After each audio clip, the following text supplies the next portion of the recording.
অভিমন্যুকে বধ করার সময় কর্ণ তার কানে কি বলেছিল? মহাভারতের যুদ্ধের এক শক্তিশালী পাত্র ছিল অভিমন্যু। মাত্র 16 বছর বয়সে বড় বড় মহারথীদের নাস্তানা বোধ করিয়ে দিয়েছিল, কিন্তু কৌরবরা তাকে নির্মমভাবে হত্যা করে। এখন প্রশ্ন হলো, কর্ণ তার কানে কি বলেছিল? মহাভারতের যুদ্ধে 13তম দিনে দ্রোণাচার্য একটি চক্রব্যূহ রচনা করেছিলেন, যেটির দ্বারা অভিমন্যুকে মারার কৌশল করেছিলেন।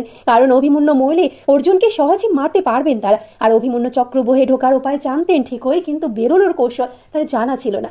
চক্রব্যূহে ঢুকে অভিমন্যু যে বীরত্ব দেখিয়েছে তা সবাই জানে। এই অভিমন্যুকেই হারানোর জন্য কর্ণ তার বাণটি কেটে ফেলেছিল। গুরু দ্রোণাচার্য তার রথটিকে টুকরো টুকরো করে দেয়, সকলে তার উপর বাণ চালায়। সেই সময়ে কর্ণ তার কাছে গিয়ে বলে, হে অভিমন্যু, বিশ্বের সর্বশ্রেষ্ঠ ধনুর্ধর হওয়ার খেতাব আমার আর অর্জুনের মধ্যে ছিল, কিন্তু তুমি আজ যে সাহসিকতা দেখিয়েছো তাতে আমি আশ্চর্যচকিত হয়ে গেছি। এখন এই পৃথিবী বলবে আমরা সবাই মিলে একাকী এক শিশুকে হত্যা করেছি। এখন তুমি এই নরক লোকের সংসার ছেড়ে স্বর্গে নিচের আসন গ্রহণ করো পুত্র। এই বলে তাকে বধ করে কর্ণ।